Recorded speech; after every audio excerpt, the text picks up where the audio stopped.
दोस्तों, रामचंद्र कह गए सिया से ऐसा कलयुग आएगा कि सावन में भादो, भादो में सावन और पतझड़ में बसंत आए। यहाँ इस हिट भजन की लाइनों को तोड़ने के पीछे मेरा मकसद कुछ और है। आप इसे गलत मत निकालिएगा, क्योंकि दोस्तों हवा का रुख शायद बदल रहा है।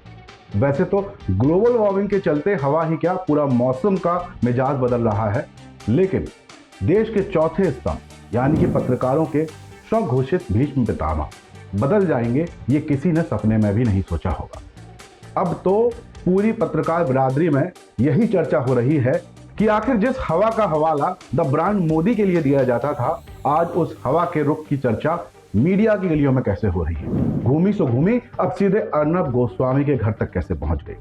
अब वही बात है कि लागत चुनरी में दाग तो छुपाए कैसे। अर्नब गोस्वामी के बाद अब दो और पत्रकार ऐसे हैं जो यू टर्न मारने के लिए तैयार हैं। जनता का दिल और दिमाग दोनों हिल चुका है ये सब देख के, क्योंकि अर्नब को तो जनता पहले से ही बीजेपी का एजेंट करार दे चुकी थी। उनकी बिरादरी में काफी ही चर्चा थी कि मालिक साहब इस समय सरकार की गोद में जा बैठे। तो अब सवाल ये उठता है कि साहब को गोद से उतारा गया या वो खुद उतर गए, इसके पीछे की वजह क्या है। इनके साथ दो और नाम भी हैं जो सरकार के खिलाफ बोलना तो छोड़िए, अगर बोलने वालों की बोलती तक बंद कर देते थे, लेकिन आज वो पत्रकार, वो साहब भैया बीजेपी की बैंड बजाने में लगे हुए हैं। ऐसा क्यों है, इसके पीछे क्या है, आगे आपको बताऊंगा। इसके लिए जरा 15 सेकंड की आनंद रंगनाथन की एक क्लिप देख लीजिए। 2.5 साल से मणिपुर क्यों नहीं गए?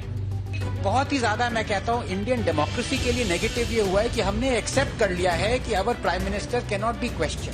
He is having a one way interaction on Twitter and he is very successful at it. अब आप ट्रंप को जितनी भी गालियां दे दीजिए, लेकिन आज तक ट्रंप का ये रिकॉर्ड है कि किसी भी क्वेश्चन से he is not shirt away. तो क्या समझा जाए कि हवा बदल चुकी है और वक्त भी बदलने वाला है, क्योंकि एक तरफ आनंद है तो दूसरी तरफ रिपब्लिक टीवी के मालिक editor in chief Arnab Goswami.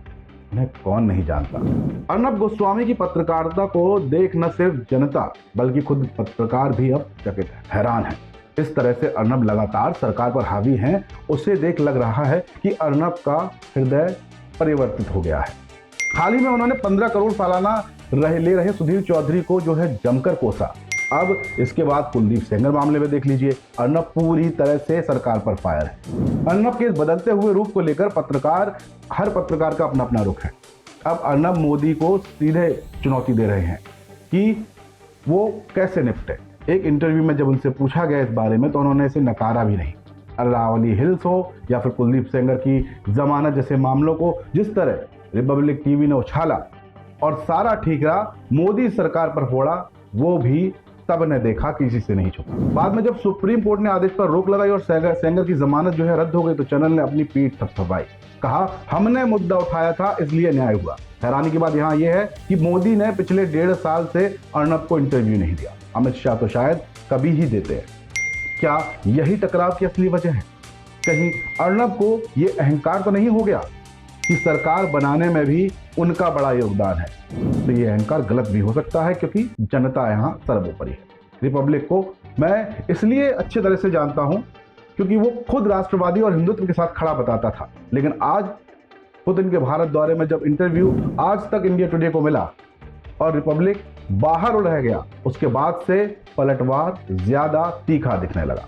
तो इसके पीछे की असली वजह क्या है? शरद पवार के समय जब उन्हें जेल भेजा गया था तब जनता ने खुलकर साथ दिया था उनका, लेकिन अगर वही अर्नब मोदी विरोध की लाइन पकड़ेंगे तो वही दर्शक उनका साथ छोड़ भी सकते हैं। ऐसा हो सकता है क्योंकि उनको मोदी सपोर्टर के तौर पर जाना जाता था। अरावली हिल्स का मुद्दा हो या सेंगर की जमानत का मुद्दा हो, पूरी पत्रकारिता साफ दिखती है। बिशप मुक्कल, फादर एडविन जैसे मामलों पर चुप्पी और सिर्फ बीजेपी से जुड़े हुए मामलों पर आक्रामकता यानी कि अटैकिंग मोड पर सवाल खड़े करना, ये सब कुछ बताता है।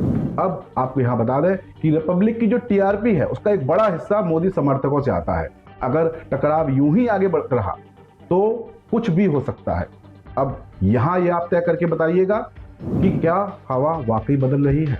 बाकी हवा कैसे बदल रही है इसका अंदाजा आप इस वीडियो से भी लगा सकते हैं। कैलाश जी, आप ढंग से बात नहीं कर रहे हैं। नहीं, आप ये क्या शब्द होता है कि घंटा घंटा क्या शब्द होता है? आप मैं तो जाऊंगा, लहजा इनको सुधारने कहिए। इतने सीनियर मंत्री घंटा घंटा क्या बोलते रहते हैं? बात करने की तमीज नहीं है। हाँ और क्या। श्री राधे। देश के राष्ट्रपिता महात्मा गांधी ने कहा था कि असली भारत हमारे गांव में है। हमारी पूरी टीम की यही कोशिश है कि गांव के हर रंग को हम आप तक पहुंचा सकें। इसलिए बनिए हमारी ताकत, क्योंकि कंक्रीट के जंगलों की चमचमाती दुनिया में गांव अंधकार की ओर जा रहे हैं। देश में स्मार्ट शहर बने, कोई दिक्कत नहीं, पर हम बनाना चाहते हैं स्मार्ट गांव।